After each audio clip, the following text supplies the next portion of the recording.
નમસ્કાર મિત્રો, જય શ્રી કૃષ્ણ. ધાર્મિક નોલેજ ચેનલમાં તમારું હાર્દિક સ્વાગત છે.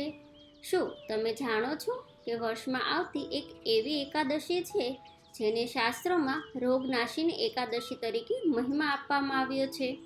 એવું કેમ કહેવામાં આવ્યું? શું માત્ર એક દિવસનું વ્રત જીવનના રોગો અને દુઃખોનો નાશ કરી શકે, કે પછી તેની પાછળ કોઈ ઊંડું આધ્યાત્મિક રહસ્ય છુપાયેલું છે?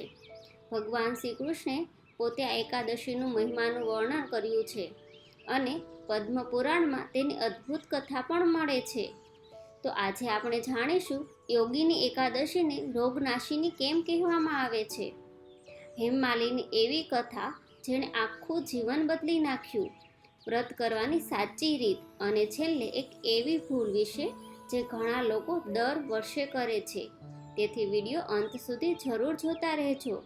મિત્રો, હિન્દુ પંચાંગ મુજબ અષાઢ મહિનાના કૃષ્ણ પક્ષની એકાદશીને યોગીની એકાદશી કહેવામાં આવે છે. આ દિવસ ભગવાન શ્રી વિષ્ણુને સમર્પિત છે. શાસ્ત્રોમાં જણાવાયું છે કે આ એકાદશીનું વ્રત કરવાથી પાપોનો ક્ષય થાય છે, દુઃખો દૂર થાય છે અને ભગવાન શ્રી હરિની કૃપા પ્રાપ્ત થાય છે.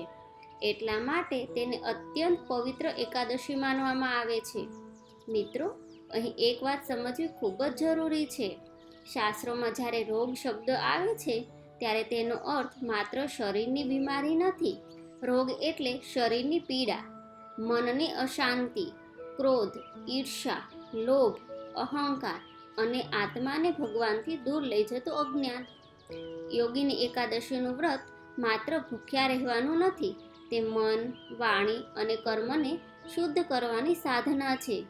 જ્યારે વ્યક્તિ ભગવાનનું સ્મરણ કરે છે, ઉપવાસ કરે છે, સાત્વિક જીવન જીવે છે, ત્યારે તેનું મન શાંત થાય છે, આત્મબળ વધે છે અને જીવનમાં સકારાત્મક પરિવર્તન આવે છે. આ આધ્યાત્મિક કારણસર શાસ્ત્રમાં તેને રોગનાશીની એકાદશી તરીકે મહિમા આપવામાં આવ્યો છે. હવે જાણીએ આ એકાદશીની સૌથી પ્રસિદ્ધ કથા. અલકાપુરીમાં ધનના દેવતા કુબેરનું રાજ્ય હતું. તેમની સેવા કરતો હતો એક યક્ષ, જેનું નામ હતું હેમમાલી. તેનું કાર્ય દરરોજ માનસરોવરમાંથી ભગવાન શિવની પૂજા માટે તાજા ફૂલો લાવવાનું હતું. પરંતુ એક દિવસ તે પોતાની પત્નીના મોહમાં એટલો ડૂબી ગયો કે પોતાનું કર્તવ્ય જ ભૂલી ગયો. ભગવાન શિવની પૂજા સમયસર થઈ નહીં. જ્યારે કુબેરને આ વાતની ખબર પડી, તેઓ ખૂબ ક્રોધિત થયા અને તેમણે હેમમાલીને શાપ આપ્યો. શાપના કારણે તેને ભયંકર કુષ્ઠરોગ થયો. તેનું સુંદર શરીર વિકૃત થઈ ગયું. સ્વર્ગમાંથી તેને બહાર કાઢી દેવામાં આવ્યો. વર્ષો સુધી તે જંગલોમાં ભટકતો રહ્યો, દુઃખ સહન કરતો રહ્યો. એક દિવસ તેની મુલાકાત મહાન ઋષિ માર્કંડેય સાથે થઈ. હેમમાલીએ પોતાની ભૂલ સ્વીકારી અને મુક્તિનો માર્ગ પૂછ્યો. ત્યારે ઋષિએ કહ્યું, અષાઢ કૃષ્ણ પક્ષની યોગીની એકાદશીનું વ્રત સંપૂર્ણ શ્રદ્ધાથી કર. હેમમાલીએ તેમ જ કર્યું.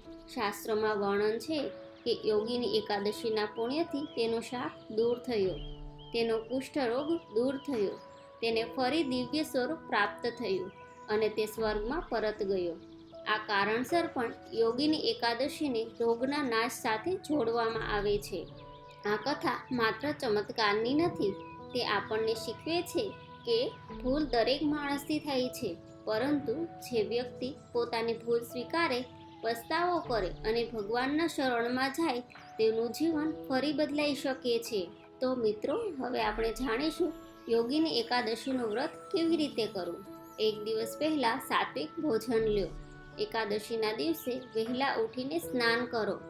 ભગવાન શ્રી વિષ્ણુની પૂજા કરો. તુલસી, પીળા ફૂલ, ધૂપ અને દીપ અર્પણ કરો. વિષ્ણુ સહસ્ત્રનામનો પાઠ કરો અથવા ઓમ નમો ભગવતે વાસુદેવાય મંત્રનો જાપ કરો. શક્ય હોય તો ઉપવાસ રાખો અને દ્વાદશીના દિવસે યોગ્ય સમયે પારણું કરો.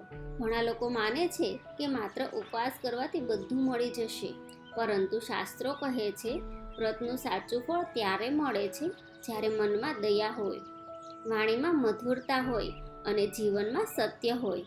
માત્ર અન્નનો ત્યાગ કરવો એ વ્રત નથી. ખરું વ્રત એટલે ખોટા વિચારોનો ત્યાગ, ક્રોધનો ત્યાગ, અહંકારનો ત્યાગ અને ભગવાન પ્રત્યે અડગ ભક્તિ. અહીં એક વાત સ્પષ્ટ સમજવી જરૂરી છે.